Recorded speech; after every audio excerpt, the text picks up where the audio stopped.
Merci de regarder DBS Télévision 20h au Cameroun, journée très ensoleillée à Douala ce lundi. Les titres de cette édition, c'est un face-à-face qui était très attendu par le peuple camerounais. On l'a annoncé le 2 juillet dernier à Yaoundé et selon cette information, les émissaires du gouvernement étaient face aux séparatistes anglophones. Sur la table, des échanges, un accord sur un cessez-le-feu avant toute négociation sur une sortie de crise. Mais l'information vient d'être démentie par le gouvernement camerounais. Trouver une solution de crise pour aider les producteurs de tomates et même les vendeurs à ne plus enregistrer de grosses pertes comme c'est le cas en ce moment. À Yaoundé, pour faire face à la situation, on a opté pour la vente à domicile. De leur domicile, ils sortiront sans doute nombreux demain 7 juillet pour prendre part à l'Assemblée générale élective prévue à la Chambre de commerce des mines et d'industrie du Cameroun. Notre équipe est allée prendre le pouls des préparatifs du côté des membres de la CCIMA. C'est un tournant décisif pour les 4 prochaines années. A tout de suite.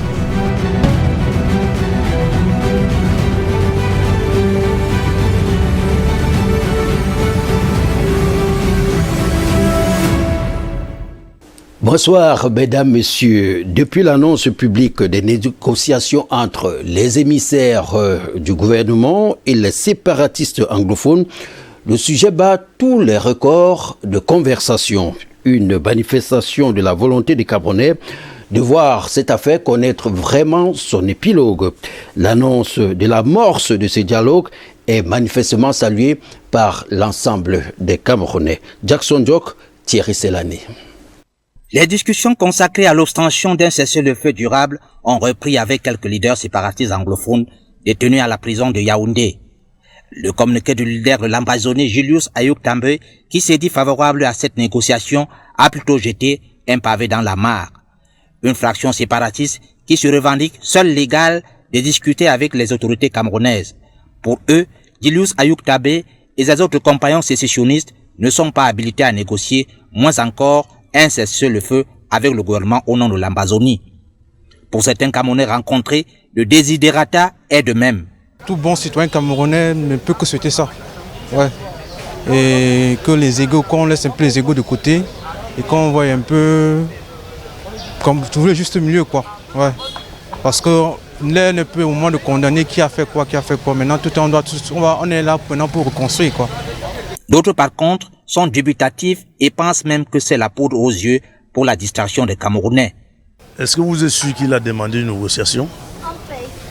C'est d'abord ça le problème, parce qu'on peut dire qu'il a demandé la négociation et pourtant il n'a pas demandé. Parce que tout ça c'est pour voir les yeux des Camerounais, parce que la guerre qui est là en haut maintenant, c'est la guerre de succession, la vraie bien. Il ne s'intéresse plus à rien. Le pays est abandonné comme vous voyez là. Tout est abandonné, tout est jeté même. Le pardon du leader autoproclamé d'Ambazonie est nécessaire pour d'autres. Demander pardon, ce qui est réel. Ouais. Qu'il s'excuse d'avoir enfreint et qu'on essaie de voir s'il y a moyen d'alléger sa peine. Mais alors, il faut donc qu'il soit raisonnable. Les avis sont donc croisés. Toujours est-il que c'est depuis 4 ans que ça dure. Tous les moyens sont donc bons pour qu'ils nous conduisent à la résolution définitive de la crise qui secoue les régions du nord-ouest et du sud-ouest.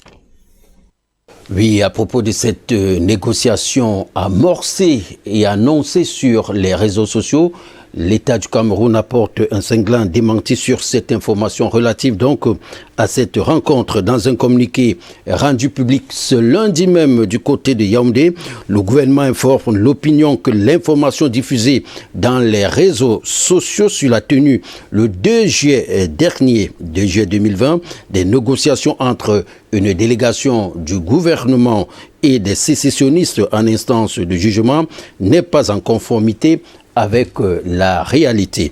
Le gouvernement réaffirme sa disponibilité à rechercher des solutions pacifiques à la crise dans les régions du nord-ouest et du sud-ouest, notamment par le dialogue.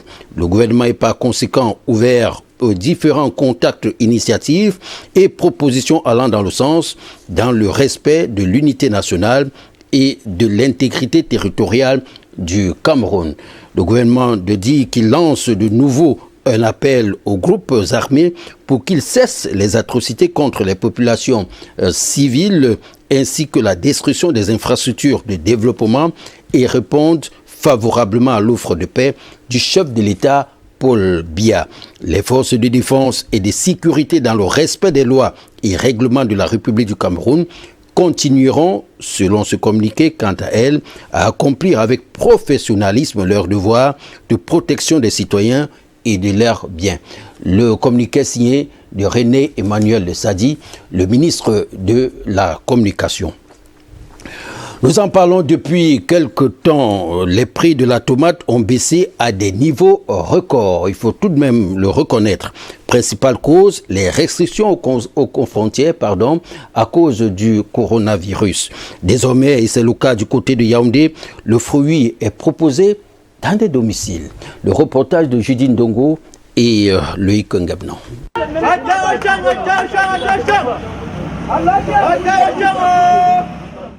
Nous sommes au quartier Tinga dans le 2e arrondissement de Yaoundé, précisément sur la rue du lycée.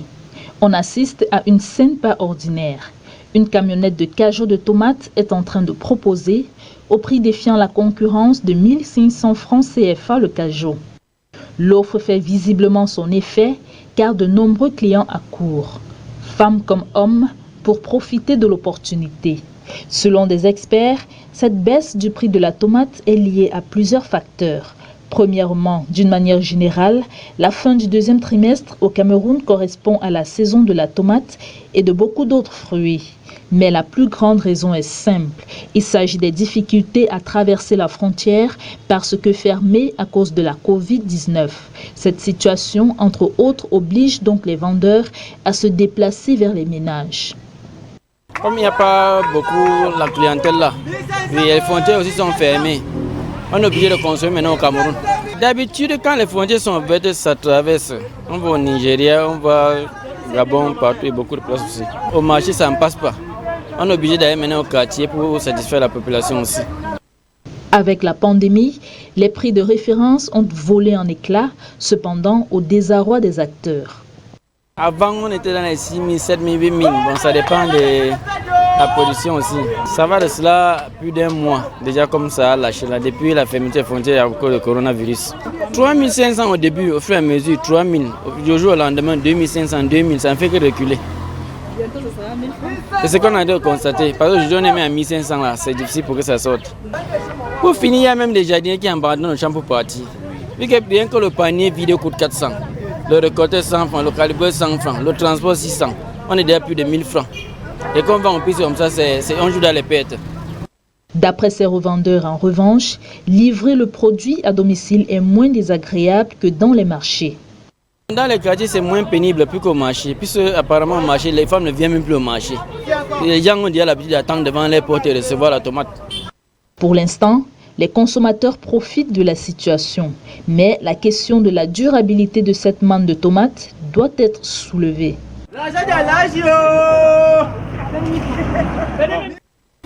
Alors, pour mieux comprendre ce qui justifie la surabondance de la tomate dans nos marchés, une de nos équipes s'est rendue à Foumbot. Et Foumbot, c'est l'un des grands bassins de production de tomates au Cameroun. À Foumbot, donc, les producteurs, vraiment là-bas, ne cachent pas leur désarroi par rapport à la fermeture de la société de conserverie alimentaire du Noun. Les détails avec Alexis Yangoua. Au marché de vivres de Foumbot, dans le département du Noun, il est environ 15 heures, pas assez de tomates. Cela ne voudrait pas dire qu'elles sont rares, loin s'en faut. La première vague a été vendue le matin et la seconde sortira des champs un peu plus tard pour embarquement. À Bafoussam, la tomate se vend à la criée comme la friperie, au grand bonheur des dames. Sur le plan national, l'offre est largement au-dessus de la demande depuis la fermeture des frontières du fait de la Covid-19. Les prix de cajou ne sont pas loin de leur plus bas niveau. Au niveau du marché du Vigofer de Foumbot, le cajou de tomate maintenant, on doit marcher ça à 1500. On se débrouille, on paye. Il y a parfois on réussit à vendre, il y a parfois on paye, ça se pourrit. Donc comme ça, ce n'est pas quelque chose qu'on peut garder. On ne garde pas la tomate. La tomate, c'est 1,50 €. Donc si ça sort, on paye. Tu as la chance, tu vends. Tu n'as pas la chance, ça pourrit. Et du coup, les producteurs et les vendeurs de Fumbot se souviennent de la SCAN et de l'absence des moyens de la conservation de la tomate. Il n'y a plus, la SCAN s'était fermée depuis. Maintenant, il n'y a rien qui peut nous aider pour produire la tomate. On ne peut pas garder la tomate. Il n'y a pas où on peut même faire les réserves de ça. Il n'y a pas moyen. Si la SCAN était opérationnelle, vraiment, c'est qu'on n'a pas eu ce genre de problème. Nous sommes entre 1986 et 1987. C'était d'abord la CAN, Conserverie alimentaire du Noun, créée par des producteurs locaux.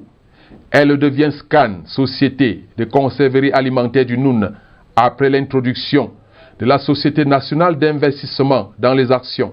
Cette société créée pour la transformation locale pique du nez en 1999 du fait de la mauvaise gestion de la SNI. Elle est abandonnée dans la broussaille, mais après de longues démarches, les choses semblent sur la bonne voie. Bon, puisqu'il y avait le problème de moyens, le Premier ministère a demandé au ministère des Finances de débloquer les fonds pour les assises du Conseil d'administration et de l'Assemblée générale.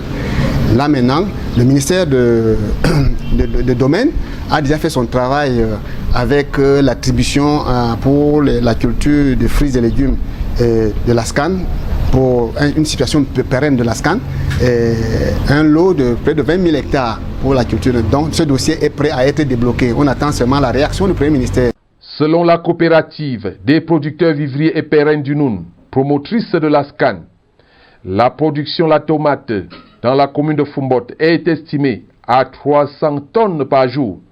On peut aisément deviner les pertes dues à l'absence d'un système de transformation et de conservation.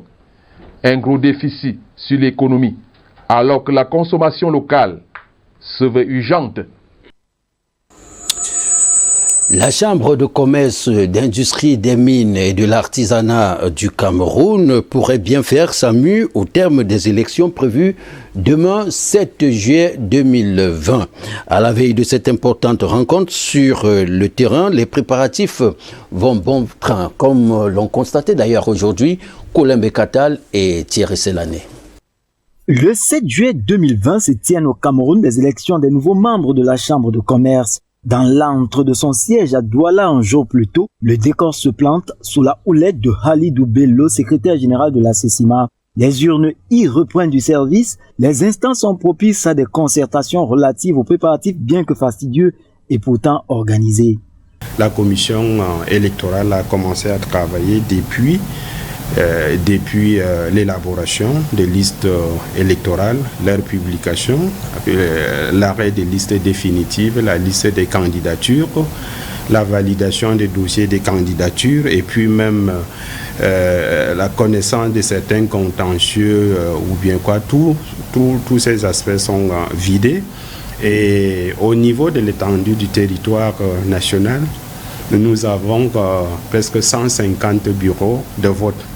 Et les 150 bureaux de vote, tout est équipé, tout est fin prêt pour la date de demain. Cette autre mandature pour les 4 prochaines années est pourvue de plus d'un enjeu, notamment dans un contexte où l'économie survit à la pandémie au Covid-19.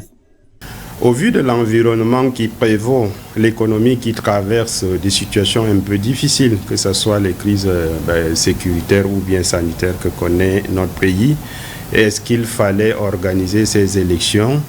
Est-ce qu'il fallait laisser de côté ces situations et puis en fait l'institution allait faire comment? Nous disons que la pandémie du Covid, c'est une réalité, elle existe. Mais après cette pandémie, l'économie va toujours exister. Les futurs élus seront, il va sans dire, soumis à un schéma de conduite. Des heureux élus, s'il y a un mot à leur endroit, c'est tout juste les appeler, les inviter à beaucoup plus d'engagement, à beaucoup plus de présence au niveau de l'institution consulaire pour que cette institution, je dirais même pour que cet outil nécessaire que l'État met à leur disposition puisse rayonner. Dans la pratique, le scrutin se déroule tel que les électeurs sont classés par sous-section, les candidats aussi. Les électeurs d'une sous-section ne pouvant ainsi voter que pour les listes des candidatures de celle-ci ne peut voter que celui qui est inscrit sur une liste électorale. La répartition des sièges par section et sous-section se fait en fonction de l'importance économique de chaque session et ce, par arrêté du ministre chargé de l'Industrie sous proposition de la Chambre. En rappel, il convient aux membres élus d'administrer l'institution consulaire dans le but de lui permettre d'assurer efficacement sa mission, celle de représenter et de défendre auprès des pouvoirs publics et dans le cadre de l'intérêt, ceux des commerciaux, des industriels, des artisanaux, des miniers et des prestations de services. Ce n'est pas le plus connu des maladies au Cameroun. Le lupus existe pourtant. Une association a pour cela vu le jour ici à Douala pour faciliter la prise en charge des patients atteints de lupus. Une conférence a été donnée ce lundi ici même à Douala par cette association El Jirim et Constantin Odomki. Des anges gardiens qui se mettent à attaquer leurs protégés. C'est l'image qui parle le mieux pour décrire le lupus, une maladie auto-immune qui se caractérise par la destruction des cellules saines du corps par des anticorps. Il se présente sous plusieurs formes, les plus connues à ce jour étant le lupus discoïde qui attaque la peau et se manifeste par des rougeurs en forme circulaire apparaissant principalement sur le visage ou le cuir chevelure. Celui-ci s'accompagne de douleurs mais n'attaque pas les organes internes de l'organisme.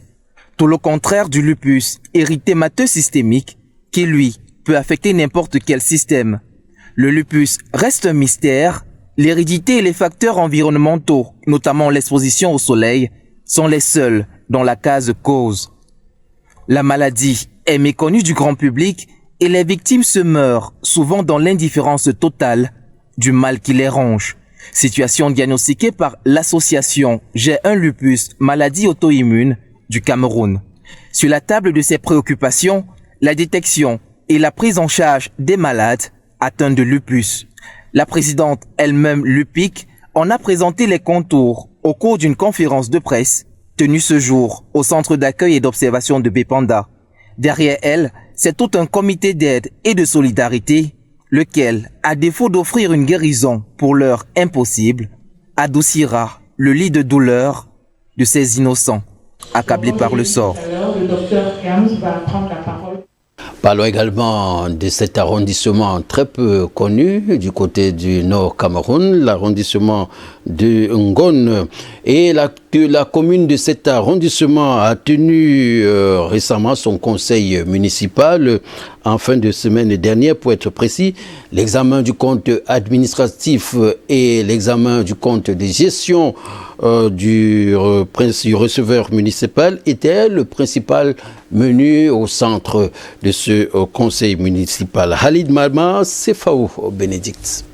Ce jour devant vous et à cet endroit pour vous souhaiter à tous et à chacun une chaleureuse bienvenue à Ngom dans le cadre de la session ordinaire du conseil municipal de notre municipalité dédiée à l'examen et au vote du compte administratif de l'exercice 2019. C'est sur ces quelques points que s'est déroulée l'assise communale introduite par le maire de la commune de Ngong. En présence des conseillers municipaux, le compte administratif de cet arrondissement a fait le total d'une somme estimée à 777 793 848 francs CFA. Quant aux dépenses, elles sont estimées à 665 604 145 francs CFA, ce qui fait un total de 3 758 556 francs CFA en excédent brut de recettes sur les dépenses. Un travail qui n'a pas laissé sans voix le représentant du sous-préfet de la Benoué, qui est lui aussi applaudi. Je voudrais encore une fois de plus vous féliciter pour tous ces efforts. Dans le même sillage, l'orateur s'exprime en des termes conçus dans le sens d'appréciation des conseillers municipaux.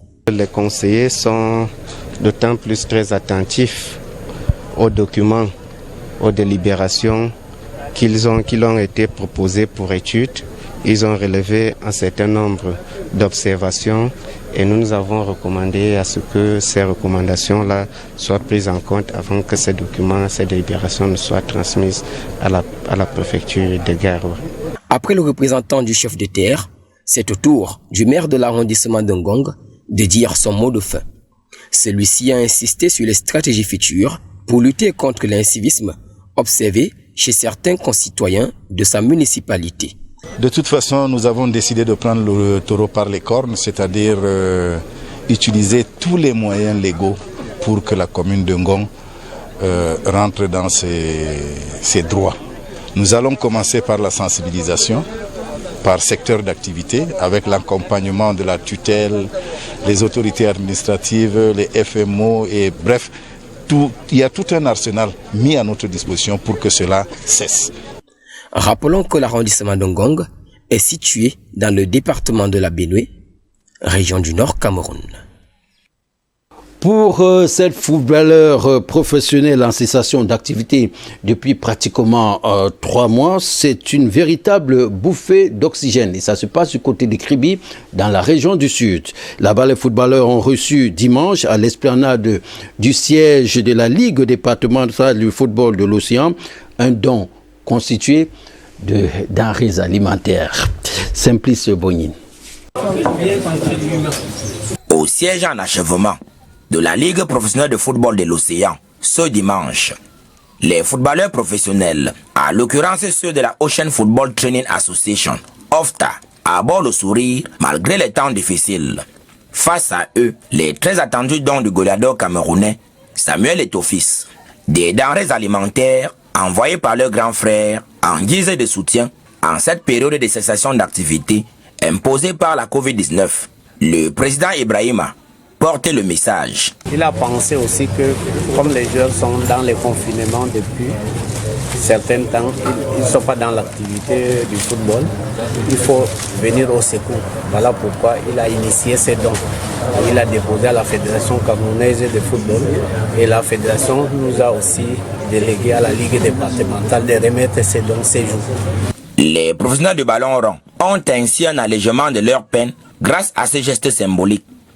C'est pas facile d'évoluer au championnat camerounais. Alors nous pouvons que dire merci. Je suis vraiment la bienvenue. Pareil pour les responsables du club qui depuis 3 mois tirent le taureau par les cornes. C'est un ouf de soulagement pour nous qui avons la charge d'encadrer ces enfants. Vous connaissez toutes les misères que nous rencontrons dans l'encadrement de ces jeunes. C'est pas facile. Donc quand un geste comme ça arrive vraiment, c'est avec la joie au cœur vraiment que nous l'accueillons. L'occasion est idoine pour attirer l'attention sur le respect des mesures barrières et de maintien de la forme physique. Pour ce qui travaille de manière individuelle, vous savez le coup qu'on a eu à Yaoundé où un jeune footballeur est tombé en plein stade. Donc nous demandons aux enfants, tant que la mesure n'est pas levée, de travailler de manière individuelle et sans forcer. Les bras chargés à craquer, les bénéficiaires regagnent les chaumières en espérant une fin très prochaine de la pandémie afin de poursuivre leur passion, mieux leur profession.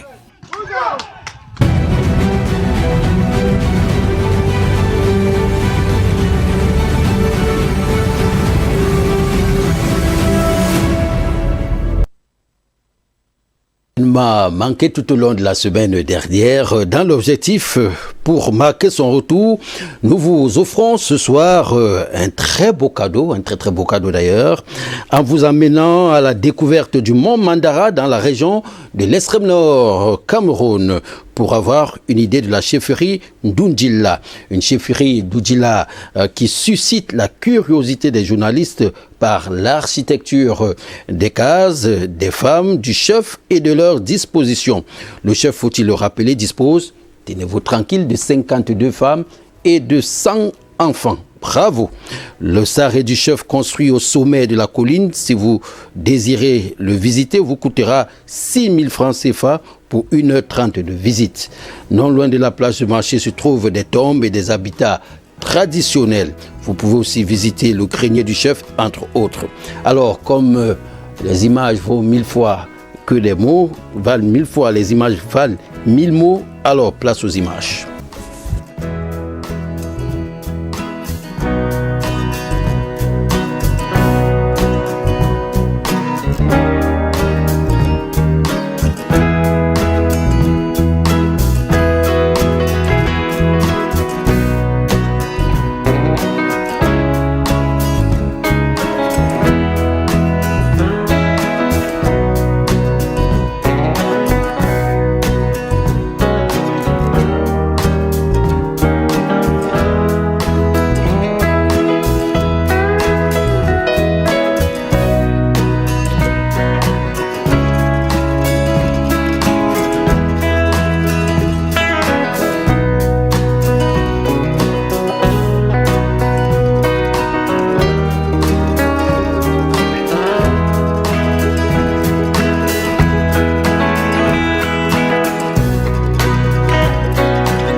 D'accord, des très belles images du mont Mandara, c'est du côté de l'extrême nord Cameroun. Là-bas, il pleut très peu et le climat est suffisamment sec.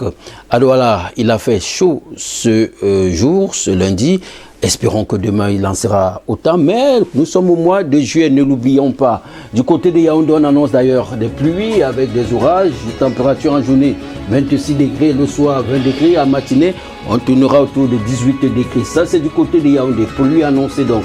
Pluie annoncée également à Douala, à partir d'ailleurs de cette nuit, c'est à prévoir. Journée tout de même 29 degrés, le soir 23 degrés.